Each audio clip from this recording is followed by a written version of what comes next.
Gruzinov Qoraqalpog'iston Respublikasi.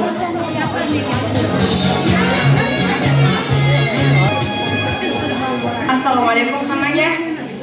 Alaykum assalom. Ozodbek. Toping endi bizni. Qiling. So'zlarni. Mayli. Ko'p mayli, yaxshi bo'ldi.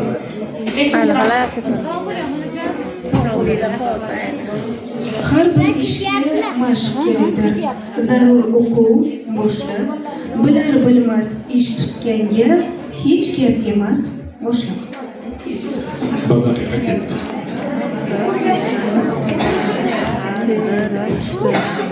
Sakkiz ekan.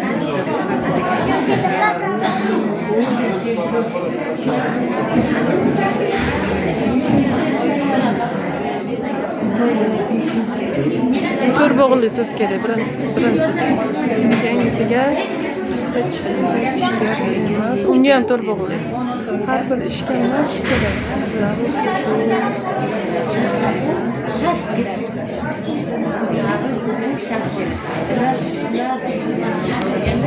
Hiç gap emas.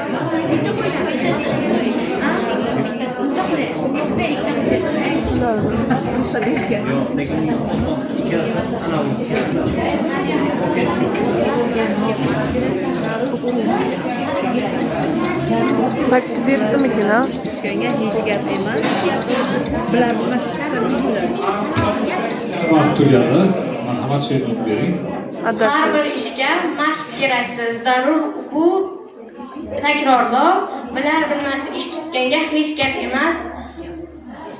Adashuv. Ikkinchi so'zimni topolmadim. Xo'p, takrorlov. Marhamat. Har bir ishga mashq kerakdir. Zarur o'quv, o'rganish, bilar bilmas ish tutganga hech gap emas, o'rtanish.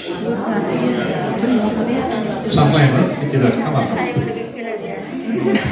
Har bir ishga mashq kerakdir. Zarur o'rganish, ya'ni har bir ishni o'rganish bilan boshlash kerak. O'rganmasdan ish tutgan oxirida o'rtanadi, ya'ni oxirida jazosini oladi degan ma'no yotib she'rda. Har bir ishga mashq kerakdir. Zarur o'rganish. O'rganish va o'rtanish so'zlari qofiyalanib kelgan. Bu she'r bo'ladigan bolalar she'riy to'plamidan olingan bo'lib,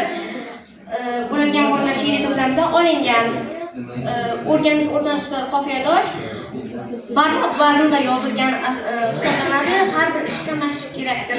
8-7. Hozirgi kunda bilmasdan maqtanib, mana shu ishni qilamadim deb mardlik qilib qilmaslik kerakligini, oxirida ishi voy bo'lishi kerakligini shoir bo'ladigan bolalar asar Po'lat Mo'min bo'ladigan bolalar asarida keltirib o'tgan. Shuning uchun har doim mashq bilan ishlash kerak. Birdan hamma ishga yopishib ketavermaslik. Avvaldan takrorlab, o'rganib, to'liq his qilgan holda o'rgangandan keyin o'sha ishga bel bog'lash kerakligini Po'lat Mo'min bo'ladigan bolalar she'riy to'plamida mana shu she'r orqali ko'rsatib bergan. Asosan barmoq vaznida yozilgan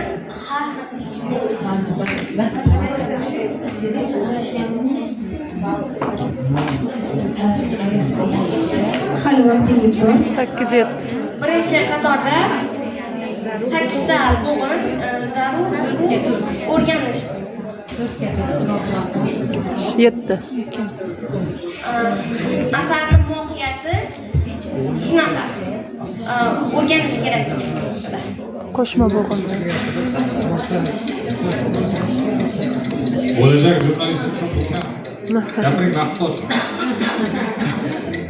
Endi yo'q. Ozodbek. Jurnalist bo'larkan deb eshitdim, shu xabarlar.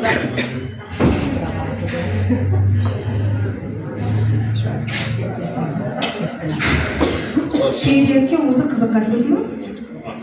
Ha, o'zga bu she'rlar yozilgan takrorlashga o'rganmay qoldimda. Rahmat. Hakamlarimizga so'z.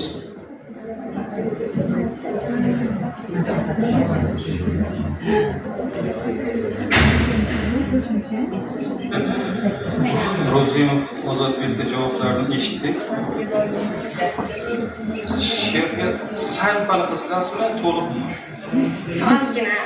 ozgina. Salpalizm degan men termin kashf etganman. Sal-pal qiziqadi, sal-pal o'qiydi, sal-pal o'qiydi. Hammasi salpalizm. Haqiqatdan chin ko'ngildan qiziqish kerak. Har bitta narsaga, har bitta kasbga, jumladan adabiyotga, jumladan she'rga. Hozirgi siz aytgan fikrlarni kerakli joylarni biz terib oldik. Biz o'zimiz hisobga olib, inovatga olib, qiyoslab, taqqoslab, she'rni sharhlashingizni Po'lat Mo'min she'r degan gapingiz to'g'ri gap. Boshqa jihatlar muallifda bilsa albatta aytish kerak. Muallifda bilmasa o'rniga boshqa bir muallifni qo'yib, agar sharhlab ketiladigan bo'lsa, biz juda noqulay vaziyatda qolamiz. Chunki teletomoshabin, televizor ko'rib o'tirgan insonlar o'sha she'rni bilishi mumkin, muallifni bilishi mumkin. Albatta biz noto'g'ri aytding degan gapni aytishga majburmiz. Hozir Po'lat Mo'minning she'r ekanligini siz to'g'ri aytdingiz. Sharhlar, izohlar hammasi yomon emas. Yonimda o'tirib ish qabul shukur. Qiyosladi, taqqosladi, men qo'ygan bolaga aytayapti.